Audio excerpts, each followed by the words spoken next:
Hola amigos, en uno de mis videos sobre fundición, alguien se quejó diciendo que yo haciendo estos videos en un departamento me iba a matar, o que peor podría matar a algún incauto que copiara lo que estaba yo haciendo.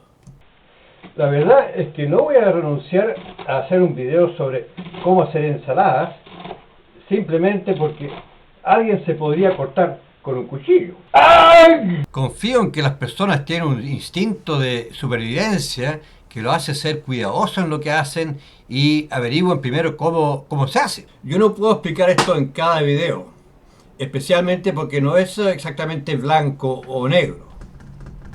Sin embargo, hice un video ahora para aquellas personas que quieran explorar lo que es la fundición de materiales de metales no ferrosos, para que tengan alguna idea de los riesgos y puedan aminorar esos riesgos. Esto no significa que no se vayan a quemar.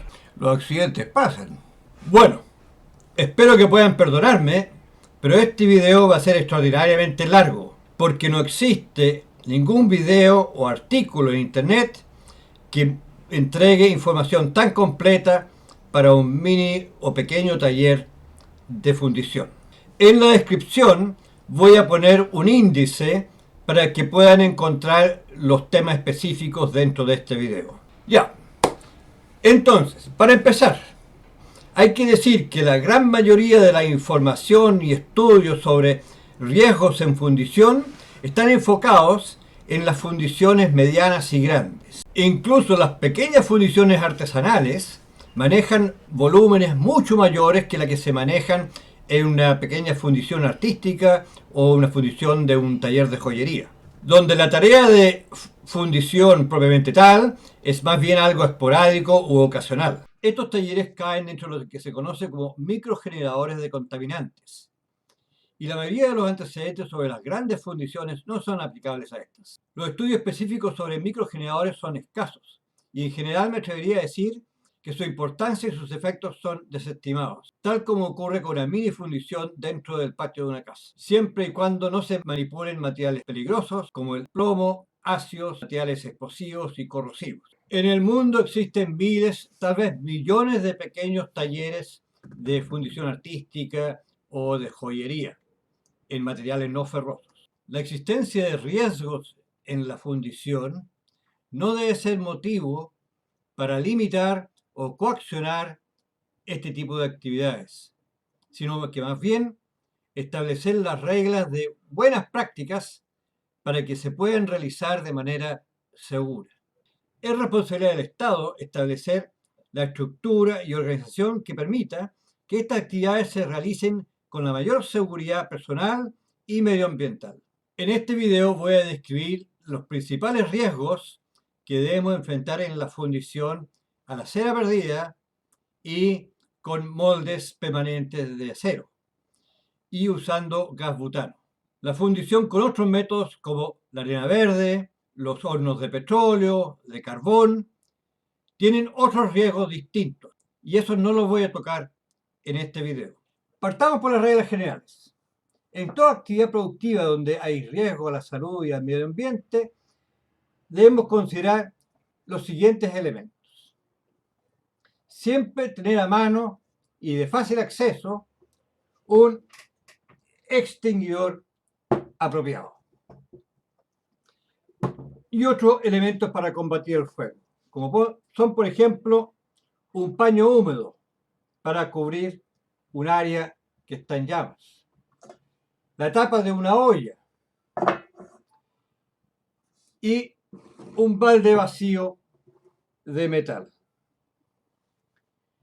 Dependiendo del tamaño del fuego, distintos elementos.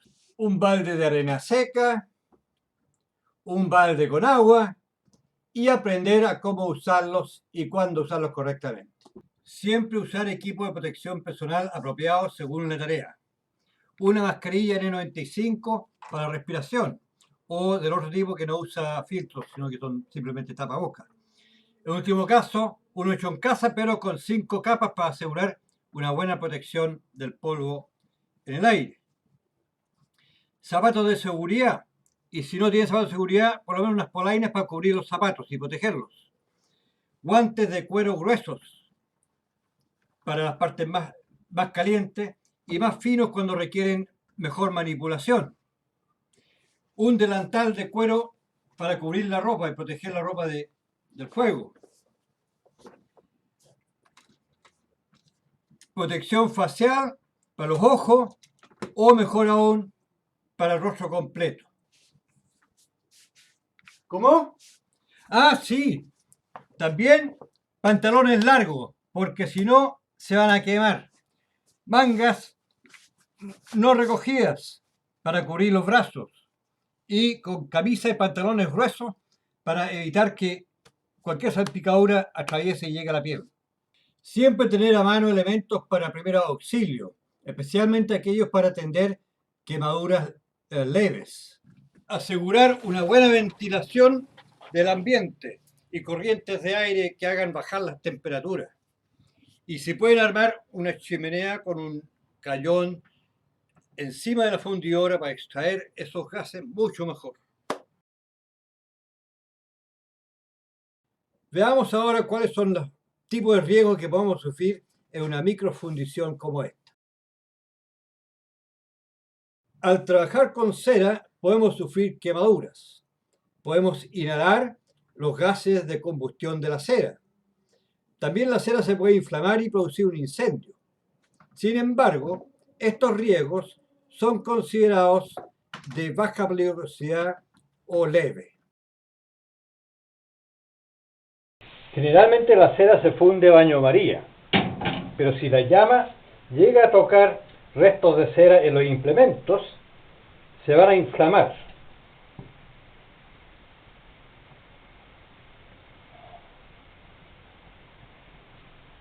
Si esto ocurre, debemos cortar el gas y cubrir el área prendida con algo que ahogue la llama. Para prevenir esto, debemos eliminar los restos de cera que quedan en los implementos. Cuando estamos traspasando la cera fundida a los moldes, ya sea para las ventilaciones o el molde mismo, si lo hacemos de esta manera, es muy común que se derrame la cera en los dedos y nos quememos. Por eso, es conveniente o usar guantes o usar algún tipo de pinza para sujetarlo. Al colocar el molde con la figura de cera en un horno para licuar la cera, haciendo que gotee y salga del molde por debajo, existe el riesgo de quemaduras con la cera hervida, también con las superficies calientes. Si quemamos la cera con un soplete, la cera se puede inflamar, lo que es un riesgo de incendio, aparte que produce gases orgánicos tóxicos. Todos estos riesgos se pueden prevenir trabajando de manera cuidadosa, usando equipo de protección personal y asegurando una buena ventilación del lugar. De todos estos, el único riesgo considerado peligroso es sufrir quemaduras, que pueden ser graves al no usar protección adecuada. El único riesgo en esta etapa consiste en la inhalación de polvo de sílice. En la preparación de mezclas para moldes suele levantarse polvo que contiene sílice, y la cercanía al polvo nos obliga a usar una mascarilla o respirador con filtro para material particulado. Sin embargo, para sufrir silicosis, una enfermedad grave e irreversible, la exposición e inhalación de sílice debe ser intensa por un corto periodo o niveles bajos por varios años. Estos niveles de exposición se dan en la industria minera y de construcción, en ambientes donde se usan herramientas eléctricas para el corte, perforación y triturado de materiales, que producen nubes de polvo que contienen sílice. La remoción de restos de moldaje usando aire comprimido en seco promueve nubes de polvo en el ambiente y no debe ser usado.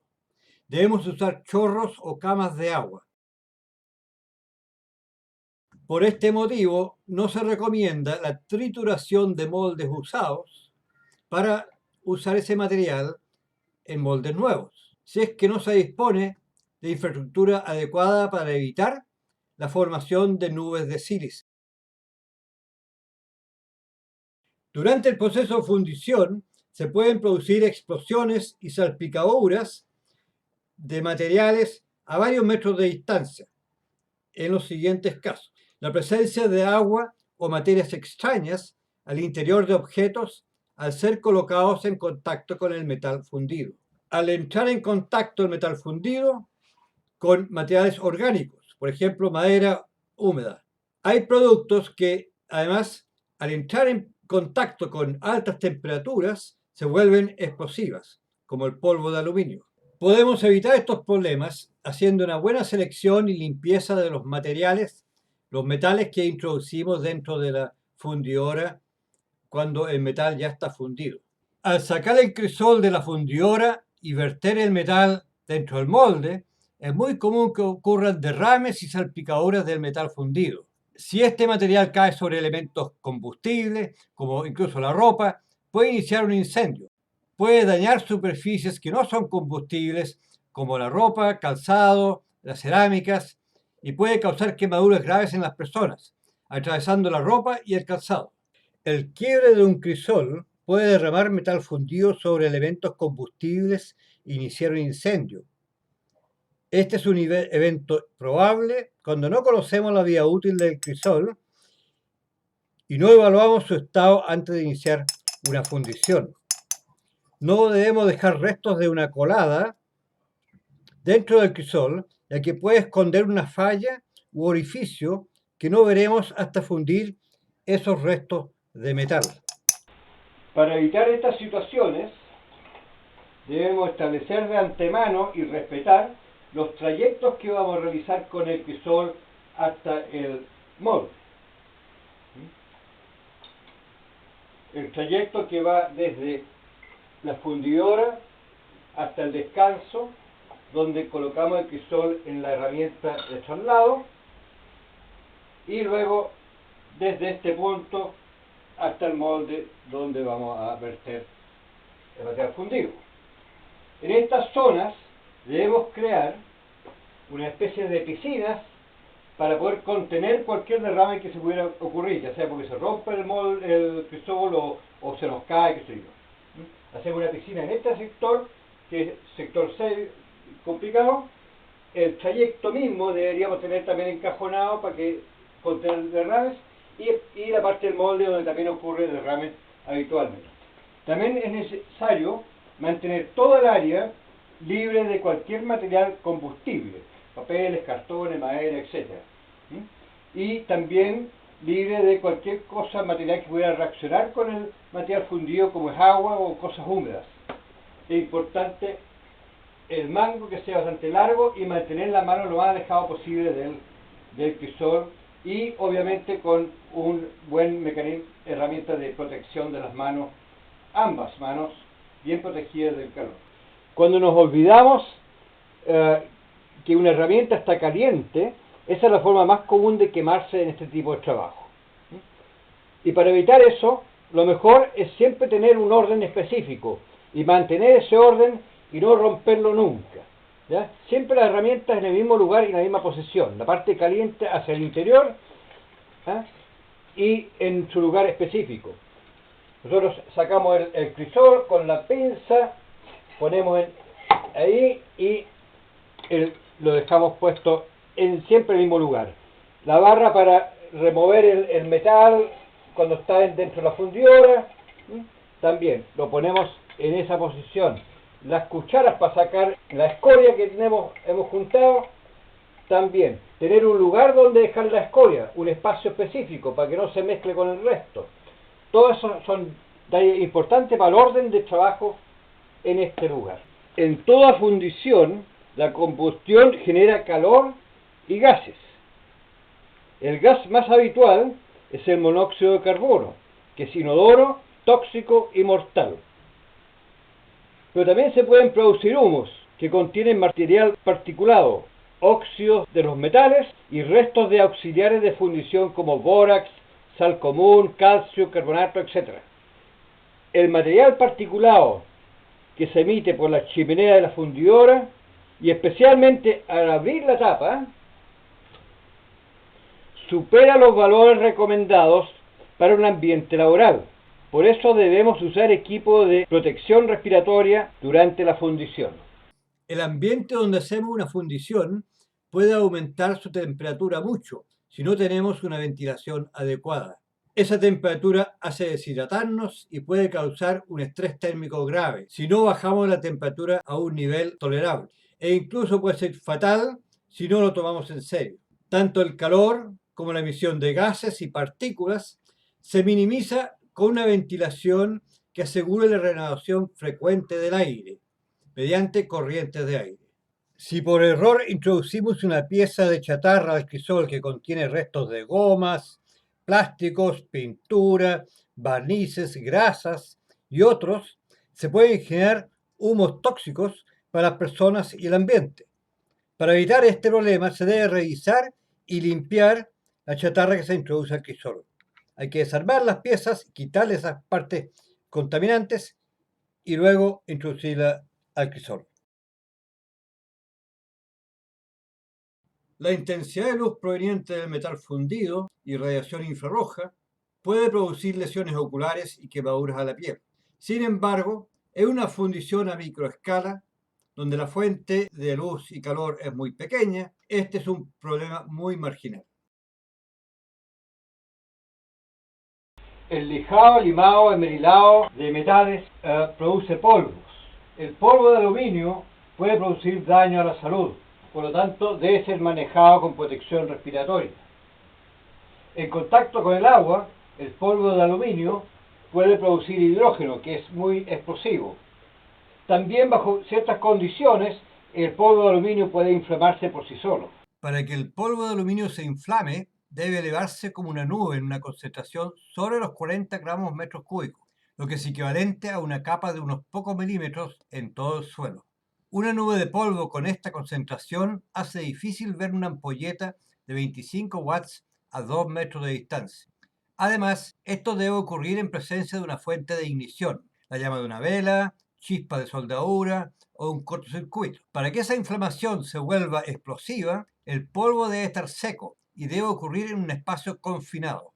En un lugar con las ventanas y puertas abiertas, aún puede explotar, aunque con un efecto menor. El polvo de aluminio también puede producir una mezcla explosiva al mezclarse con polvo de hierro, estando bien mezclados y en reposo. Pero esto solo ocurre si el polvo es de óxido de hierro y la ignición es una llama de más de 1500 grados Celsius, como puede ser la llama de un soplete, pero no la de un fósforo. Esto se llama reacción termita. Por todo lo anterior, debe hacerse un buen aseo después de cada proceso. Y el polvo de aluminio y la escoria, guardarlo en un vaso cerrado para su desecho. Podemos usar una escoba para barrer, pero debemos hacerlo suavemente para que no levantemos polvo. Y tampoco debemos usar una mopa para evitar cualquier reacción química que pueda haber con el aluminio.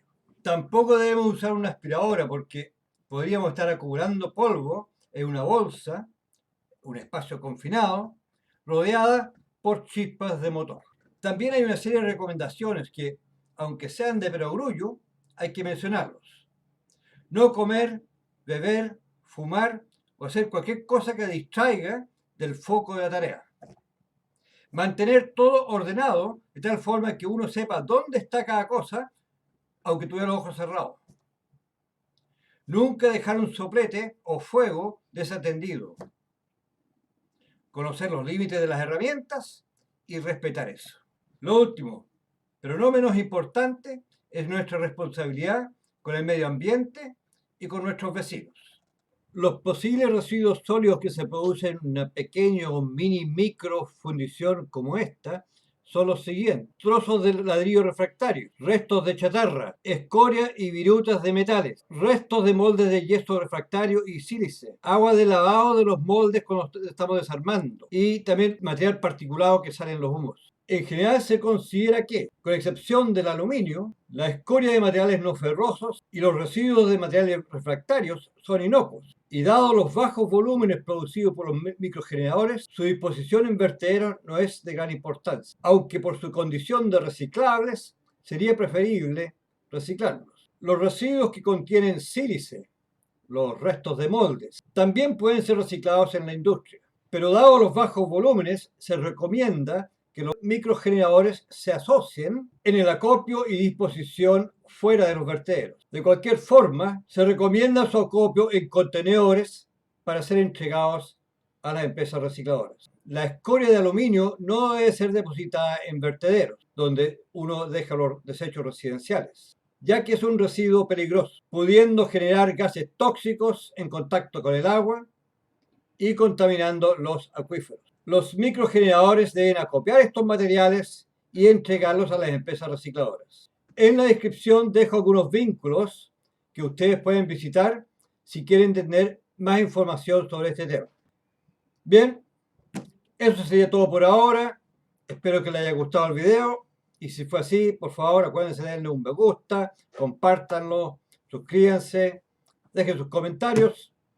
Y gracias por ver el video. Chau, chau.